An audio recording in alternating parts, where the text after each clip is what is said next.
The auctioneer's voice was a rhythmic, hypnotic chant, a sound as much a part of the landscape as the drone of a two-cylinder John Deere in a distant field. It was late October 1972.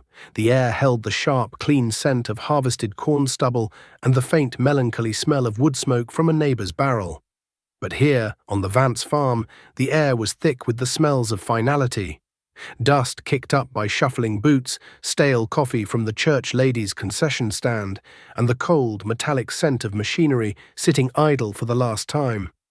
Eleanor Vance stood on the porch of the small white farmhouse, her hands tucked into the pockets of a man's worn barn coat.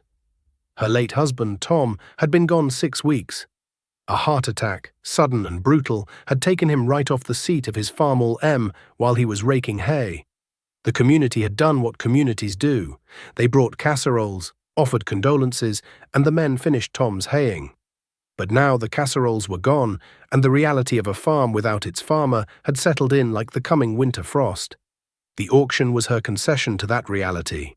She was selling off the non-essentials, the second, older tractor, a rusty Alice Chalmers WD-45 that Tom had always planned to restore, the 6-bottom plough he'd bought at a deal but was too big for their land, the old grain drill with wooden seed boxes, the things a man collects, thinking he has all the time in the world. She watched as a group of men gathered around Tom's prized possession, a Lincoln stick welder. Their hands, calloused and stained with grease, ran over the cool red paint. They talked in low tones, not of the welder's amperage or duty cycle, but of the man who had owned it. Tom Vance could lay a bead so pretty you'd think a machine did it, one said, and the others nodded in solemn agreement. Eleanor felt a lump form in her throat, hard and tight. This wasn't just selling iron. It was dismantling a life, piece by piece, under the watchful, pitying eyes of everyone she'd ever known.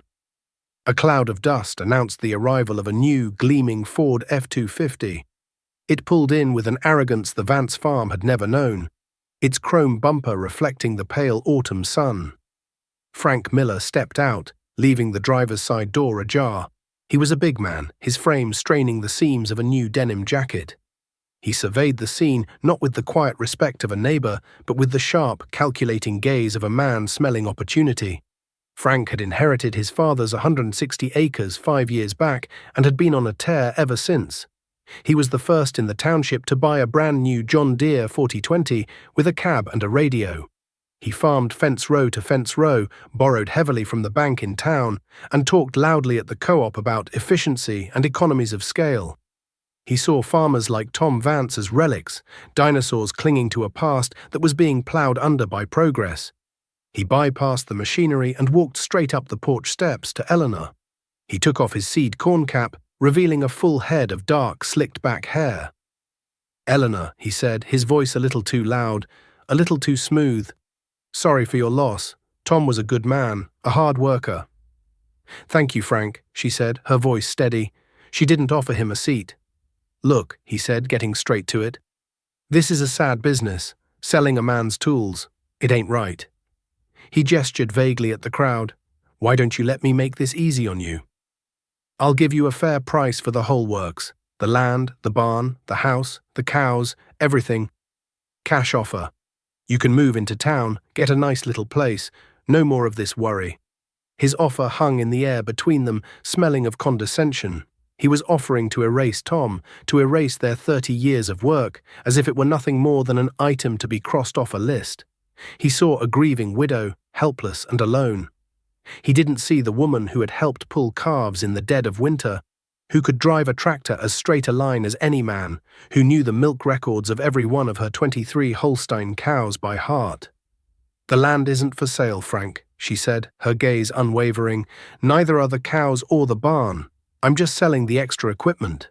Frank blinked, a flicker of surprise crossing his face before being replaced by a patronizing smile. "Now, Eleanor, be realistic. A woman can't run a dairy by herself. It's too much. The milking, the feeding, the field work, it'll break you. I'm offering you a clean slate, a way out." "I'm not looking for a way out," she said, her voice dropping, gaining an edge of cold steel. "The auction is for the items listed. If you'd like to bid, you're welcome to. Otherwise, I have things to attend to." She turned and walked back into the house, the screen door slapping shut behind her, a sound as definitive as a gavel. Frank stood there for a moment, a look of disbelief on his face. He put his cap back on, tugged the brim low, and stalked back to his truck. The message was clear. The Vance farm was not on the auction block. From the kitchen window, Eleanor watched him go. She knew what he was thinking. She knew what they were all thinking. That she was foolish, that she was sentimental, that she would fail within a year and come crawling to him, begging to take his original offer. She looked past the auction, past the crowd, to the red hip-roofed barn that she and Tom had painted together just last summer. Inside that barn were 23 cows. Good cows with strong genetics Tom had been so proud of. They were paid for, the farm was paid for, the house was paid for. The only debt Tom Vance had left behind was the feed bill at the co-op, and the auction would cover that with plenty to spare. They had lived their lives by a simple, unshakable creed. If you can't pay cash for it, you don't need it. It was a creed that was quickly going out of style, a creed Frank Miller and the new generation of farmers scoffed at. To them, debt was a tool, leverage to get bigger, faster. To Eleanor, it was a chain, and she was determined to remain free. She took a deep breath, the scent of cinnamon and coffee from the pot on the stove steadying her nerves. The auctioneer's call for the WD-45 started up. The bidding was slow. It didn't matter. She had drawn her line in the dirt. Her fight had just begun. Before we go any further, I want to ask you something. All of us, at some point, face a crossroads where one path looks easy and sensible, and the other looks impossibly hard, guided only by principle and a refusal to quit. Have you ever known someone who chose the hard path? Someone who, when everyone else said to sell out, decided to dig in? Tell me about them in the comments below. Because Eleanor Vance's story is a testament to that kind of grit, the kind you don't see much anymore. The first winter was the test. A deep, bone-cracking Wisconsin winter that settled in early and refused to let go. The wind howled across the bare fields, piling snow in drifts against the north side of the barn, drifts so high she had to shovel a tunnel just to get the door open for the morning milking. It was in the biting cold of a January morning, the air so frigid it hurt to breathe, that the Farmall M chose to die. The old tractor was the heart of the operation. It ran the manure spreader, hauled hay bales from the loft, and powered the silo unloader. It wasn't powerful or fancy, but it was honest. And now it was silent. She'd climbed onto the cold iron seat, pulled the choke, and hit the starter. The engine turned over, slow and protesting in the cold, but it wouldn't catch. Not even a sputter. She tried again, the groan of the starter echoing in the cavernous silence of the barn. Nothing. The cows, waiting for their morning feed, shifted impatiently in their stanchions, their breath hanging in the frozen air like clouds of steam. Panic, cold and sharp, pricked at the back of her neck. A broken-down tractor in January was more than an inconvenience, it was a crisis.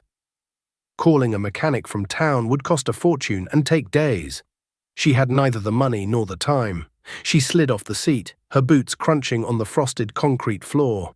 She pulled a trouble light from its hook on the wall, its yellow cage casting a pale, sickly glow. First things first. Fuel. She unscrewed the cap and peered in with a flashlight. The tank was half full. She checked the sediment bowl beneath the tank. The glass was clean, the gasoline inside clear and bright.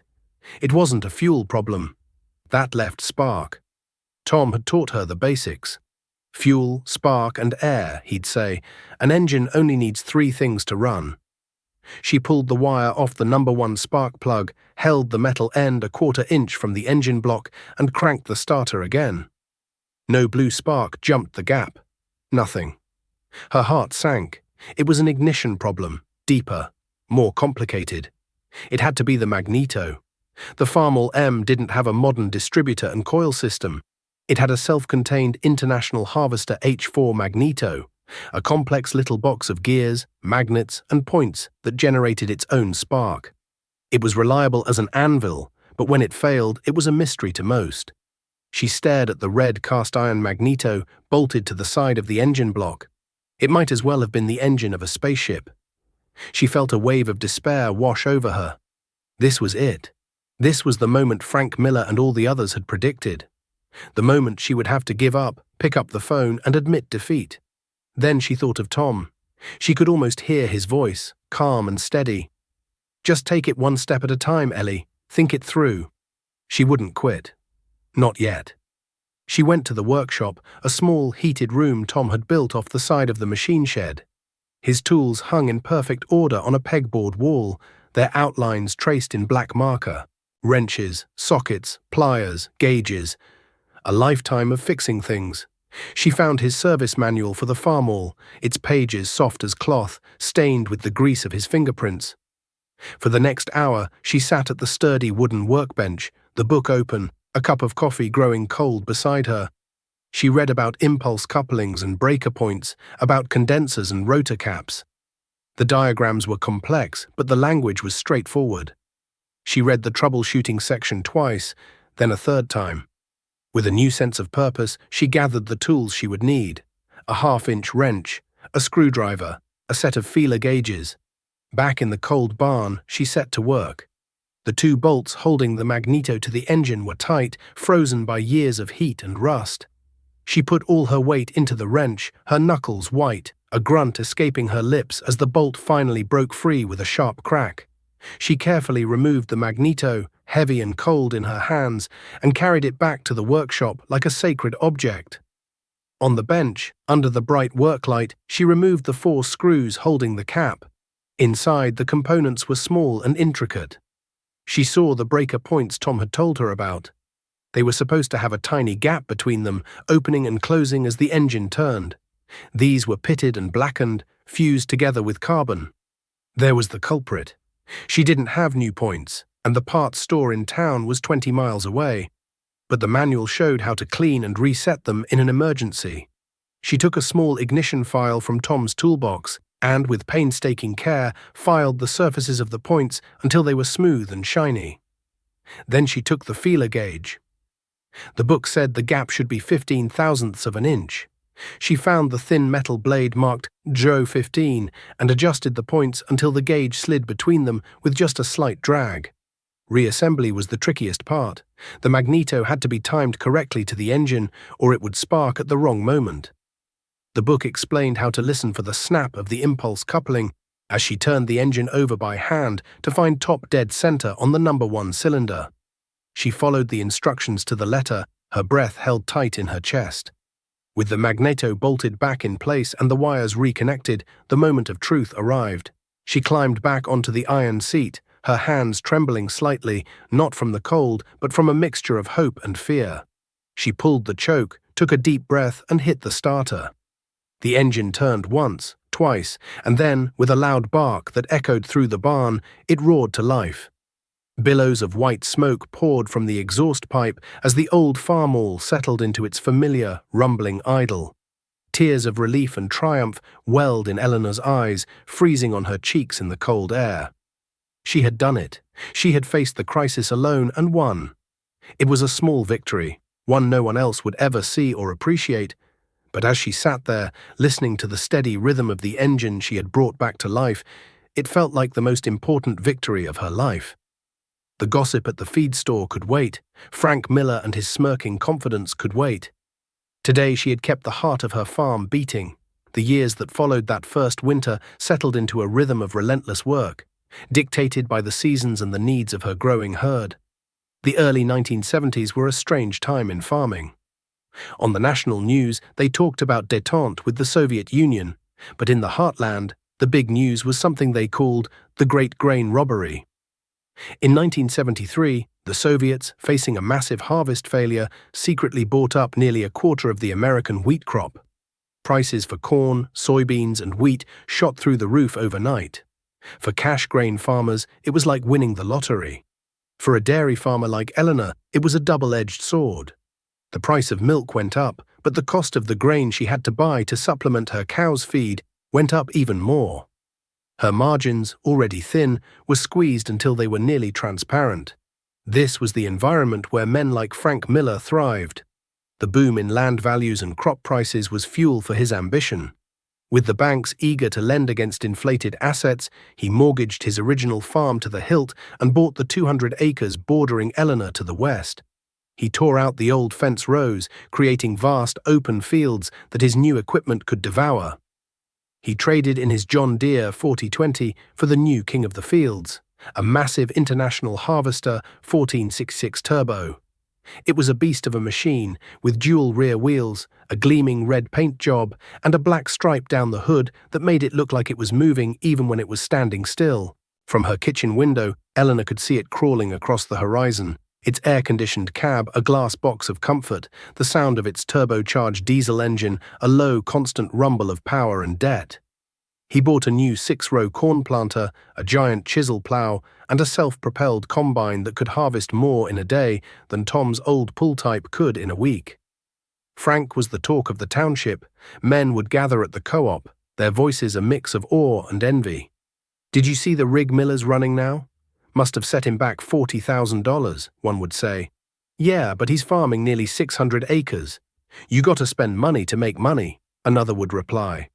They looked at Frank's operation, with its shiny new equipment and ever-expanding acreage, and saw the future of farming. Then they would look at Eleanor. They saw her still chugging along on the old Farmall M. They saw her cutting hay with a sickle bar mower that was 20 years old. They saw her raking hay not with a modern wheel rake, but with an old side delivery rake that Tom had bought used in 1960. They saw her farm as a museum piece, a stubborn refusal to accept the new reality. The pity they'd shown her after Tom's death curdled into a kind of gentle scorn. They saw her not as resilient, but as timid, afraid to take the risks necessary to succeed. What they didn't see was the quiet, methodical progress happening inside her red barn. Eleanor knew she couldn't compete with Frank on acres or iron, so she focused on the one thing she could control, the quality of her herd. She couldn't afford to buy expensive prize-winning cows, so she decided to build them herself. She became a student of genetics. At night, after the milking was done and the house was quiet, she would sit at her kitchen table with breed journals and catalogues from the American Breeders' Service. She studied the sires, looking not just for milk production, but for traits like udder conformation, calving ease, and longevity. She learned the names of legendary bulls: Round Oak Rag Apple Elevation, Pawnee Farm Arlinda Chief. Like they were old family friends, she sold her old scrub bull for beef and started using artificial insemination exclusively. It was a painstaking process, requiring her to watch the cows constantly for signs of heat to time the insemination perfectly. But it gave her access to the best genetics in the country for a fraction of the cost of buying a new bull. With every new calf born on the farm, the herd's potential grew. She was ruthless in her culling. Any cow that was a low producer, had chronic health problems, or a poor disposition was sold. There was no room for sentiment. Her herd was a business, and every animal had to earn its keep. Slowly, almost imperceptibly, the numbers began to change. Her 23 cows became 30, then 35. These weren't bought cows. They were her own heifers, raised from calves, genetically superior to their mothers. The milk check from the creamery started to climb, not just because of the increased number of cows, but because the average production per cow was rising steadily. She invested the extra income not in new tractors, but back into the farm itself. She put new, more efficient vacuum lines in the barn. She replaced the old rusting water cups with new ones. She poured a concrete pad in the barnyard to keep the cows out of the mud. Frank Miller built an empire on the back of the bank. Eleanor Vance was building a fortress, one concrete block, one superior heifer at a time. To the outside world, he was a soaring success, and she was a struggling widow, a relic of the past. They saw his shiny new steel and her rusting, patched-up iron. One afternoon, as she was leaving the feed store, she saw the local banker, Mr. Abernathy, talking with Frank by his truck. Frank was laughing, clapping the older man on the back. But Eleanor saw something in the banker's eyes, a tight, worried look that his polite smile couldn't quite hide. On the radio in her pickup, a commentator was talking about inflation, about the Federal Reserve chairman raising interest rates to try and cool down the superheated economy. The words were just background noise to most, but to Eleanor they felt like the first cold breeze before a thunderstorm. The boom times, she knew, couldn't last forever, and the higher you flew on borrowed wings, the harder you fell when the storm hit. The change came not like a thunderclap, but like a slow, creeping drought. It began in the summer of 1979. The sky turned a hard, unforgiving blue, and the rain simply stopped. The corn in Eleanor's fields, bred for resilience more than sheer yield, curled its leaves during the heat of the day to conserve moisture, its stalks a dusty, pale green. But across the fence line, Frank Miller's corn, planted thick and thirsty for the nitrogen he'd poured on it, began to suffer. Its leaves yellowed at the bottom, the stalks turning brittle weeks before they should have. The rumble of Frank's big international tractor became a constant presence as he ran huge irrigation rigs, pumping water from the creek that separated their properties. The creek, which had never run dry in Eleanor's memory, shrank to a muddy trickle. Still, the rain held off.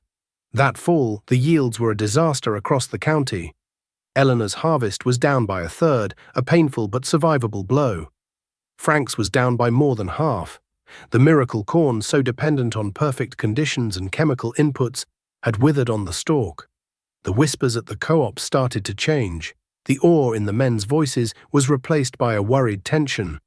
The price of corn was decent, but you couldn't sell what you didn't have. The real trouble started the following January in 1980. The news on the radio was all about the Soviet invasion of Afghanistan. In retaliation, the president announced a grain embargo. The market that had been buying up America's surplus was gone overnight. Corn prices collapsed, falling by $1 a bushel in a matter of weeks. For farmers sitting on grain, hoping for a price rally, it was a catastrophe. Frank Miller was one of them. He had silos full of his disappointing 1979 crop, all of it financed by an operating loan from the bank, a loan he now couldn't pay back. One bitter February afternoon, Eleanor was in her machine shed, replacing a worn-out bearing on the manure spreader. It was a greasy, knuckle-busting job, but the part had cost her $12 at the auto supply store. As she worked, she heard a sound that didn't belong, the high-pitched whine of a hydraulic pump under strain, followed by a metallic screech, and then a sudden deafening silence. She wiped her hands on a rag and walked to the door.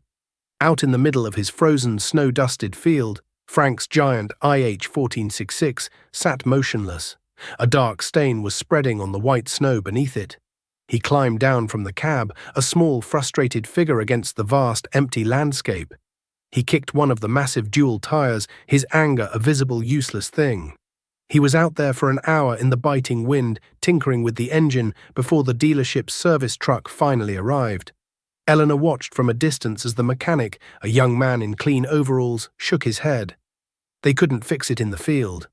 They would have to haul it to the shop. A few days later, she saw Frank at the feed store. He looked haggard, his usual swagger gone, replaced by a deep-set weariness. He was arguing with the manager in a low, tense voice. She heard the words line of credit and final notice. Frank saw her watching, and his face hardened. He turned his back to her, a wall of pride and shame. The story was all over the township by the next day. The torque amplifier on his 1466 had failed. It was a common problem on those tractors, a complex planetary gear set that allowed for shifting between high and low ranges without using the clutch. It was also an engine-splitting repair. The estimate from the dealership was over $5,000. $5,000 for a tractor that was now sitting idle while the interest on its loan compounded daily. Frank didn't have the cash. The tractor stayed in the dealer's lot, a monument to his stalled ambition. Spring came late that year, a muddy, hesitant season. Eleanor was in the fields early, pulling her two-bottom plow with the old Farmall M.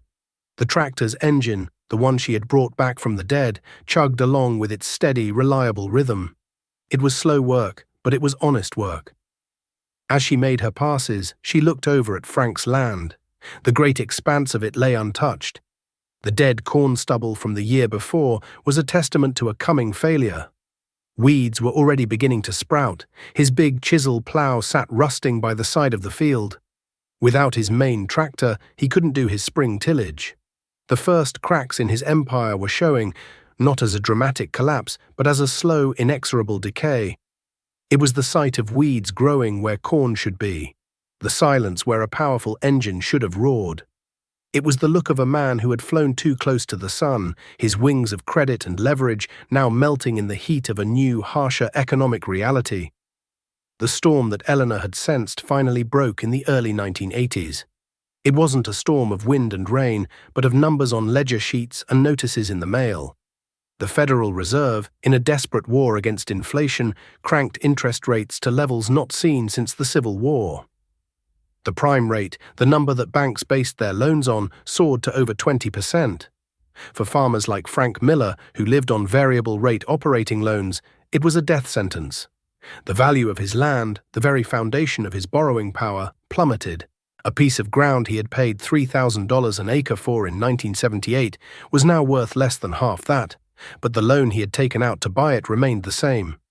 He was upside down, his debts far exceeding his assets. Mr. Abernathy, the banker who had once clapped him on the back, now refused to see him. The letters started arriving, first polite, then demanding, then coldly official. The end came on a grey, windswept day in November of 1982, 10 years after Eleanor had held her own small auction. This time, the notice in the paper wasn't for a few extra pieces of equipment. It was a sheriff's sale. Everything was listed: the 580 acres, the house, the barns, and a full line of machinery. Eleanor drove to the sale. She didn't go out of morbid curiosity or a sense of vindication. She went because it felt like a duty, a final act of witness to a tragedy that was unfolding on farms all across the Midwest. The scene was vastly different from her auction. The crowd was larger, quieter, their faces etched with fear. They weren't just neighbors, they were men who saw their own reflection in Frank's ruin. They were all just one bad year, one broken-down tractor, one called loan away from the same fate. The machinery was lined up in long, sad rows. The giant International 1466 was there, hastily repaired and returned by the dealer just in time for the sale, its red paint already starting to fade. The self-propelled combine, the 6-row planter, the massive chisel plow, they looked like dinosaurs from a bygone era of cheap money and endless optimism. They were built for an economy that no longer existed. The auctioneer began his chant, but his voice lacked its usual energy. He knew, as everyone did, that the only real bidder in the crowd was the bank. They were there to buy back the assets for pennies on the dollar to cover a fraction of their losses. Local farmers, struggling with their own debts, had no money to spend. Frank stood near the house, his wife beside him, both of them looking thin and pale, aged a decade in a single year. His arrogance was completely gone, replaced by a hollowed-out look of shock. He was a man watching his life be dismantled, piece by piece, just as Eleanor had. But her auction had been on her own terms, a strategic retreat. This was an unconditional surrender. Eleanor watched as the banker, a man from the regional office she didn't recognize, bought back the 1466 for a quarter of what Frank had paid for it. She saw the flicker of pain in Frank's eyes as the gavel fell. He had loved that tractor, had seen it as a symbol of his success. Now it was just another line item in a bankruptcy proceeding. While the auctioneer moved down the line of big, expensive equipment that nobody could afford to run, Eleanor walked over to a smaller, forgotten row of older items. Tucked behind a grain wagon was an old, rusty Alice Chalmers WD-45. Her breath caught in her throat. It was the same tractor she had sold at her auction 10 years ago. Frank must have bought it then, perhaps as a spare, or maybe just because it was cheap. It hadn't run in years. One of the rear tires was flat, the engine was covered in greasy dust. But it was Tom's tractor. When the auctioneer finally got to it, there was little interest. It was a relic, too small and underpowered for modern farming. "What am I bid for the old Alice?" he called out, his voice tired. "Who'll give me $100? Silence. $50? $100, Eleanor said, her voice clear and steady. Heads turned. The auctioneer looked surprised. "I have 100 from Mrs. Vance." "Do I hear 125? No one spoke. The banker wasn't interested in an antique. The other farmers were too broke or too proud to bid on junk. "Sold," the auctioneer cried, pointing his gavel at her, "for $100 to Eleanor Vance." She paid the clerk in cash from her purse. She didn't buy it to gloat. She bought it because she understood something that Frank, in his ambition, had forgotten. The value of a thing wasn't in its price tag or its horsepower. It was in its utility, in its honesty. That old, simple tractor, which she could fix herself with basic tools, was more valuable in this new world than all of Frank's complex, debt-ridden machines. It was a piece of her past, and now it was a part of her future. She had survived, not by getting bigger, but by staying whole. In the weeks following the auction, a grim quiet settled over Frank Miller's farm. The house stood empty, a for sale by bank sign pounded into the front yard. The fields lay fallow, a brown, empty canvas waiting for a new owner who might never come. The farm crisis had gutted the land market. The bank was stuck with an asset they couldn't sell. Eleanor went about her work. The milk checks kept coming. Her herd, now numbering nearly 50 cows, were all her own breeding, efficient producers that thrived on the hay and silage she grew herself. Her costs were the lowest in the county. She had no debt, no interest payments eating away at her income. The money she earned was her own. She saved it, putting it in a simple savings account at the local credit union, earning a modest but steady interest. One morning in early spring, Mr. Abernathy, the local bank manager, paid her a visit. He looked older, his shoulders slumped with the weight of the bad loans on his books. He sat at her kitchen table, refusing a cup of coffee. "Eleanor," he began, turning his hat in his hands, "I'll get straight to the point. We're in a bind with the old Miller place. We can't find a buyer for the whole farm. Nobody has that kind of money or credit anymore." Eleanor listened, saying nothing. "We're thinking of breaking it up," he continued, "selling it off in parcels. That 200 acres that borders your property to the west, we'd be willing to let it go for a reasonable price. Cash, of course." He named a price. It was less than a third of what Frank had paid for it. It was a fire sale price, a number born of desperation. Eleanor did a quick calculation in her head. The money she had saved over the last decade, the money she hadn't spent on new tractors or fancy equipment, was almost exactly that amount. She could buy it. All of it. With cash. "I'll take it," she said, her voice even. Abernathy looked stunned, then relieved. "Eleanor, that's wonderful. On one condition," she added. "I want you to find Frank Miller. I hear he's working at the hardware store in town, living in a rental. I want you to tell him that I need someone to help me farm the extra ground. I'll rent him his old house and the barns back for $1 a year, and I'll pay him a fair wage to work for me. He knows that land better than anyone." The banker stared at her, his mouth slightly agape. In a world of foreclosures and bitter feuds, he was witnessing an act of profound, unexpected grace. I'll tell him," he stammered. 2 weeks later, as Eleanor was tuning up the old Alice Chalmers she'd bought back, she saw Frank Miller walking up her driveway. He was thinner, dressed in a clean but worn work shirt.